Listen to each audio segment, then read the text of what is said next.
నాన్న ఇంకొక లెక్క చెప్తాను నేను మీకు. ఇది కూడికనా తీసివేతనా? ఎట్లా గుర్తుపట్టినారు మీరు? Very good. ఇక్కడ మైనస్ గుర్తుంది. ఇది చూసుకొని చేయాలి మీరు. నిన్న మన లెక్కలేసి ఏం చేసిండ్రు మీరు? ఇద్దరు ముగ్గురు దాన్ని కూడా ప్లస్ చేసిండ్రు. అందుకే మీరు గుర్తు చూసుకోవాలి ఇక్కడ. ఏనా మైనస్ ఉంటే తీసేయాలి, ప్లస్ రెండు గుర్తులు ఇట్లా ప్లస్ ఉంటే కూడాలి. ఓకే, ఇప్పుడు చూద్దాం. ఇది ఒకట్ల స్థానం కదా, ఇది 10ల స్థానం. ఇక్కడ అన్నీ ఒకట్లే ఉంటాయి. ఇక్కడ 10 రూపాయల నోట్లు ఉంటాయి. 4 10 రూపాయల నోట్లు ఉన్నాయి, ఒకటే 1 రూపాయి బిల్ల ఉంది. సరే, ఇప్పుడు ఒకట్ల నుంచి 9 తీసేయాలి మనం. తీసేయనికి వస్తుందా రాదా? అప్పు అవసరమా లేదా చూద్దామా? ఇడెన్ని ఉన్నాయి? 1. ఇడెన్ని ఉన్నాయి? 9 మందిని నేను ఇక్కడ గీసుకుంటున్నాను. 2 డాట్స్ పెట్టుకుంటున్నా. 3 4 5 6 7 8 9. నా దగ్గర ఒకటే మాడి పండు ఉంది. 9 మందికి ఇవ్వాలి. ఇవ్వడానికి వస్తుందా? ఈ ఒకటి ఈయనకే సరిపోతుంది. ఇంకా ఇంతమంది ఉన్నారు కదా, వాళ్ళకి ఇక్కడ ఇవ్వడానికి ఉన్నాయా మాడి పండ్లు? లేవు. ఏం చేయాలి అప్పుడు మనము?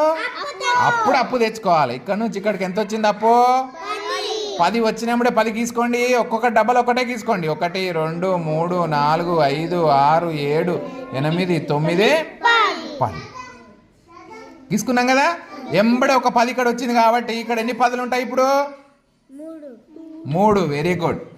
తీసేద్దామా ఇప్పుడు? మన దగ్గర ఇవన్నీ వచ్చేసినాయి కదా. ఇప్పుడు 11 అయినాయి. ఇప్పుడు ఇవన్నీ 10, ఇదొకటి 11 ఉన్నాయి మన దగ్గర. ఇప్పుడు 9 ఇవ్వడానికి వస్తుందా?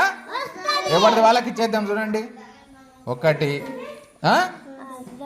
2 3 4 5 6 7 8 9 ఇచ్చేసినాం కదా.